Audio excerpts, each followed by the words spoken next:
আসসালামু আলাইকুম। ক্লাস 7-এর সুপ্রিয় শিক্ষার্থীবৃন্দ, লার্নিং উইথ এ প্রিয়ার আজকের আয়োজনে তোমাদের জন্য থাকছে ইউনিট 4-এর লেসন 8-এর পার্ট এ এবং আমাদের এই লেসনটার নাম হচ্ছে দ্য হোম মেকার 2 আর আমাদের পেজ নাম্বার হচ্ছে 40। এর আগের ভিডিওতে আমি লেসন 7-এর পার্ট এফ পর্যন্ত বিস্তারিত আলোচনা করেছি। তোমাদের যাদের এই ভিডিওগুলো দেখার প্রয়োজন বলে মনে করছো তারা প্লেলিস্টে গিয়ে দেখে নিতে পারো। তো চলো আমরা আজকের আলোচনা শুরু করি। এই আলোচনার শুরুতে আমরা কিছু কিওয়ার্ডস অথবা মূল শব্দ দেখতে পাচ্ছি, যার প্রথমটা হচ্ছে ফেভার। ফেভার মানে হচ্ছে কারোর উপকার করা অথবা কারোর আনুকূল্যে কোনো কিছু থাকাকে আমরা ফেভার বলে থাকি। এরপর রয়েছে হচ্ছে ওয়াইল্ডলি। ওয়াইল্ডলি মানে হচ্ছে বর্বরভাবে, অর্থাৎ খুব খারাপভাবে কারোর কাছে সাথে কিছু করা, সেটাকে আমরা বলছি ওয়াইল্ডলি। আর এরপরটা রয়েছে হচ্ছে গ্র্যাটিটিউড, অর্থাৎ কৃতজ্ঞতা। তো আমরা পার্ট এতে যে ইনস্ট্রাকশনটা রয়েছে সেটা একটু পড়ছি। দেখো এখানে বলছে read and try to find out why Nazma and Zainul are quarrelling. Read মানে হচ্ছে পড়া, ট্রাই মানে হচ্ছে চেষ্টা করা, ফাইন্ড আউট মানে হচ্ছে খুঁজে বের করা, আর ওয়াই মানে হচ্ছে কেন। অর্থাৎ পড়ো এবং চেষ্টা করো নাজমা এবং জয়নুল কেন ঝগড়া করছে। অর্থাৎ নাজমা এবং জয়নুলের ঝগড়ার কারণটা আমরা এই টেক্সটটা পড়ে খুঁজে বের করার চেষ্টা করব। তো চলো তাহলে শুরু করি। এখানে বলছে দেখো, one day Zainul looked for work in his village. Looked for মানে হচ্ছে খুঁজেছিল, অর্থাৎ একদিন জয়নুল তার গ্রামে কাজের সন্ধান করছিল অথবা কাজ খোঁজ করছিল। And in the next village, এবং পাশের গ্রামেও। নেক্সট ভিলেজ বলতে এখানে পরবর্তী গ্রাম না বলে আমরা পাশের গ্রাম বলতে পারি, ঠিক আছে?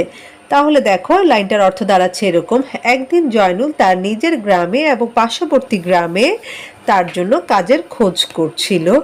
বাট কিন্তু his luck did not favour him, কিন্তু তার ভাগ্য সুপ্রসন্ন ছিল না, অথবা বলতে পারি যে তার ভাগ্য তার অনুকূলে ছিল না। হি ওয়াজ অ্যাংরি, সে রেগে গিয়েছিল।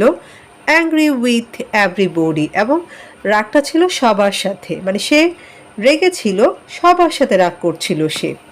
When he was back home, অর্থাৎ যখন সে বাড়ি ফিরে আসলো, Najma failed to serve his meal. Meal মানে হচ্ছে খাবার, ফেল্ড মানে হচ্ছে ব্যর্থ হওয়া, সার্ভ মানে হচ্ছে সরবরাহ করা।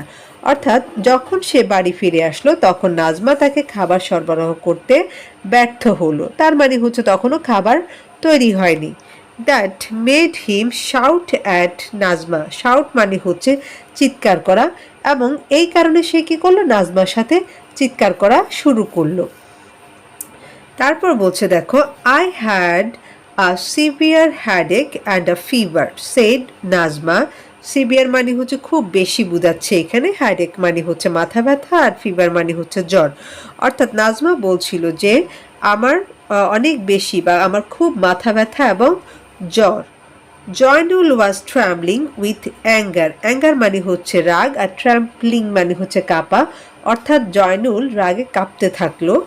The cooking is almost done. Almost মানে হচ্ছে প্রায়, অর্থাৎ রান্না প্রায় শেষ হয়ে এসেছে। Wash your hands and feet, তোমার হাত মুখ ধুয়ে আসো। I will bring the food soon, আমি শীঘ্রই খাবার নিয়ে আসছি। ব্রিং মানে হচ্ছে নিয়ে আসা, সুন মানে হচ্ছে শীঘ্রই। শি সেড, সে বলল। এরপর বলছে soon, it will take ages. Zainul shouted wildly. Shouted মানে হচ্ছে চিৎকার করা, অর্থাৎ জয়নুল বর্বরভাবে চিৎকার করে বলল যে হ্যাঁ শীঘ্রই, মানে ইট উইল টেক এজেস মানে হচ্ছে এটা দিয়ে তো সময় পার হয়ে যাবে, দীর্ঘ সময় পার হয়ে যাবে, মানে বলছে যে হ্যাঁ কি তুমি তাড়াতাড়ি বলছো, তোমার তো খাবার আনতে আনতে দিন শেষ হয়ে যাবে, এরকম অনেক সময় বলে না, তো সেই জিনিসটাকে বলছে soon it will take edges, মানে তাড়াতাড়ি আনছো, এটাতে তো সব দিন পার হয়ে যাবে, এরকম বোঝাচ্ছে। ওকে, তারপর আমরা পরবর্তী পৃষ্ঠায় চলে গেলাম, অর্থাৎ 41-এ। তো সেখানে বলছে what do you do the whole day at home. Whole মানে হচ্ছে সারা, হোল ডে মানে হচ্ছে সারাদিন, অর্থাৎ তুমি সারাদিন বাড়িতে কি করো। I work and earn money to run the family. আমি পরিবারের জন্য কাজ করি এবং টাকা উপার্জন করি, অর্থাৎ পরিবার পরিচালনার জন্য আমি কি করি, কাজ করি এবং টাকা উপার্জন করি। You can't even cook my meals in time. In time মানে হচ্ছে সঠিক সময়ে বা সময় মতো, অর্থাৎ তুমি সময় মতো শুধু রান্নাটুকুও করতে পারো না আমার জন্য, এরকম বোঝাচ্ছে। এরপর বলছে দেখো, আই ডোন্ট আর্ন মানি, আমি টাকা উপার্জন করি না, but I also run the family, কিন্তু আমিও কি করি, পরিবার পরিচালনা করি। I do all the work at home, আমি বাড়ির সমস্ত কাজকর্ম করি।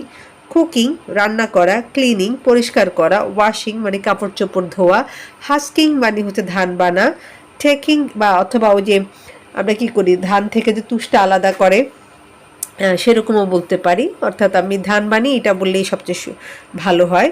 তারপর বলছে যে taking care of the children, বাচ্চাদের দেখাশোনা করি।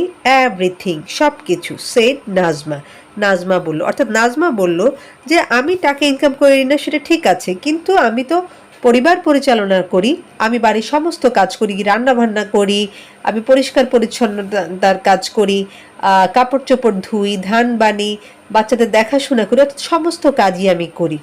নাজমা এই কথাই বলল।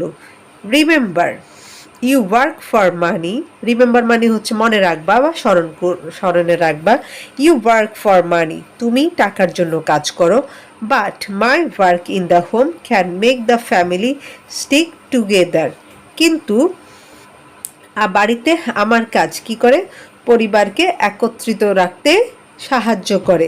অ্যান্ড মেক ইট হ্যাপি, এবং এই পরিবারটাকে বা সংসারটাকে সুখে রাখে। অর্থাৎ তুমি টাকাটা ইনকাম করো সেটা ঠিক আছে, কিন্তু বাড়িতে আমি যা যা করি তাতে কি হয়, তাতে হচ্ছে আমার পরিবারটা গুছানো থাকে, আমার পরিবারের সবাই একসাথে থাকে এবং এতে আমরা সুখে থাকি। So both types of work are equally important. So মানে হচ্ছে তাই, বোথ মানে হচ্ছে উভয়, টাইপস মানে হচ্ছে ধরন, ইকুয়ালি মানে হচ্ছে সমানভাবে, আর ইম্পর্টেন্ট মানে হচ্ছে গুরুত্বপূর্ণ। তাই সমানভাবে উভয় কাজই গুরুত্বপূর্ণ। Never before has Zainul thought about this things. Things মানে হচ্ছে বিষয়গুলো, নেভার মানে হচ্ছে কখনোই, থট মানে হচ্ছে চিন্তা করেছিল, এটা ফার্স্ট টেন্সে আছে, অর্থাৎ এই বিষয়গুলো সম্পর্কে জয়নুল এর আগে কখনোই চিন্তা করেনি। হি ফিলস গিলটি, গিলটি মানে হচ্ছে দোষী বা অপরাধী, ফিল মানে হচ্ছে অনুভব করা, অর্থাৎ সে নিজেকে দোষী ভাবতে লাগলো বা অপরাধী ভাবতে লাগলো। Never before has she looked at Nazma with so much admiration and gratitude. Admiration মানে হচ্ছে প্রশংসা, গ্র্যাটিটিউড মানে হচ্ছে কৃতজ্ঞতা, আর লুক অ্যাট মানে হচ্ছে তাকানো, অর্থাৎ এর আগে সে কখনো নাজমার দিকে এত বেশি প্রশংসা এবং কৃতজ্ঞতা নিয়ে তাকায়নি। তো এই হচ্ছে আমাদের টোটাল টেক্সটটা। তো আজকের ভিডিওটা আমি এখানে শেষ করছি, পরবর্তীতে পার্ট বি থেকে আমি আলোচনা শুরু করব। সে পর্যন্ত তোমরা প্রত্যেকে ভালো থাকো, সুস্থ থাকো আর লার্নিং উইথ এ প্রিয়ার সাথেই থাকো। আল্লাহ হাফিজ।